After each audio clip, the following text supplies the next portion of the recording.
Evropska unija je na nekoliko važnih tačaka pomogla pravosuđu u Srbiji. Evo sad smo završili jedan deo jednog velikog projekta, to je opremanje naših sudova sa računarskom opremom. Negde, tender je bio vredan negde oko €1.000.000 i u 92 suda smo, mislim, pre jedno mesec dana završili isporuku svih tih računara.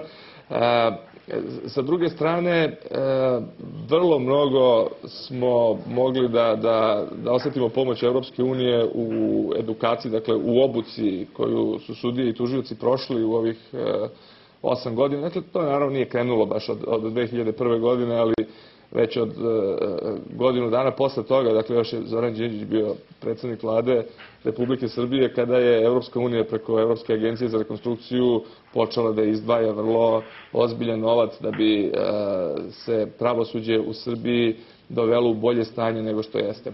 Mi smo napravili jedan sporazum koji je za IPA projekte takozvane predviđeni za našu mogućnost da te projekte koristimo. Negde oko €2.000.000 ćemo imati na raspolaganju baš za ovu namenu, dakle za edukaciju sudija i tužilaca. To je vrlo važno da sudije i tužioci budu, kako bih vam rekao, da budu u treningu sve vreme, zbog toga što je bitno da budu u toku sa vrlo važnim stvarima koje se dešavaju, a koje predstavljaju promene. Do pre nekoliko godina nije postojao ovaj elektronski kriminal. Sada mi u Srbiji imamo tužioce i sudije koji su obučene za borbu protiv tog, kako se to kaže, cyber kriminala, što je vrlo bitna stvar. Pa to je sada moderno krivično delo. Pa naravno, svet ide napred i država mora da se osposobi da bi bila u stanju da suzbije i ovakav oblik kriminala.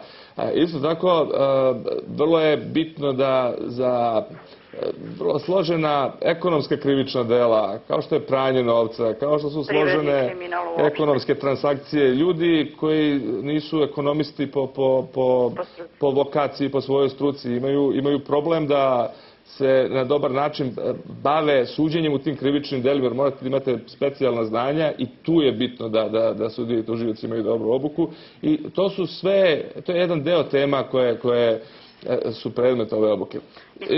Da vas ne dužim previše, ali dakle 5 milijardi, bilo bi dobro da je 5 milijardi, ali 5 miliona evra imaćemo na raspolaganju strane Evropske unije da bismo tehnički opremili zatvorske institucije, što je vrlo važno za nas u ovom trenutku. Tako da ćemo još imati 3 miliona evra za dodatan kontingent računarske opreme i za izradu softvera. Dakle, 10 miliona evra je za ovu godinu predviđeno iz IPA projekata. Taj iznos novca može da višestruko bude uvećan čim budemo potpisali SAA.